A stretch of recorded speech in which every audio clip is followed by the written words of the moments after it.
తిరుమల శ్రీ వెంకటేశ్వర స్వామి వారిని జూలై నెలలో దర్శించుకోవాలని భక్తుల సౌకర్యార్థం వివిధ ఆర్జిత సేవలు దర్శన టికెట్లు వసతి గదుల కోటాను ఆన్లైన్లో విడుదల చేసే తేదీలను తిరుమల తిరుపతి దేవస్థానం ప్రకటించింది.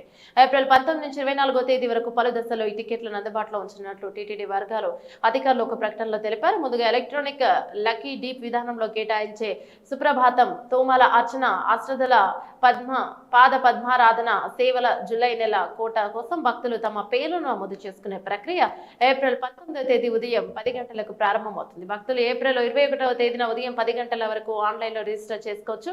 లక్కీ డిప్ లో టికెట్ పొందిన భక్తులు ఏప్రిల్ 23వ తేదీన మధ్యాహ్నం 12 గంటలలోపు నిర్ణీత రుసుము చెల్లించి టికెట్లను ఖరారు చేసుకోవాల్సి ఉంటుందని టీటీడీ స్పష్టం చేసింది. ఇతర ఆర్జిత సేవలైన కళ్యాణోత్సవం, ఉంజల్ సేవ, ఆర్జిత బ్రహ్మోత్సవం, ఇక సహస్ర దీపాలంకర సేవ టికెట్ల జూలై నెల కోటాను ఏప్రిల్ 22న ఉదయం 11 గంటలకు ఆన్లైన్లో విడుదల చేయనున్నారు. అదే రోజు ఏప్రిల్ 22న మధ్యాహ్నం 3 గంటలకు వర్చువల్ సేవలు, వాటికి సంబంధించిన దర్శన స్లాట్ల కోట్లను కూడా ఆ కోటాను కూడా భక్తులకు అందుబాటులో ఉంచుతారు.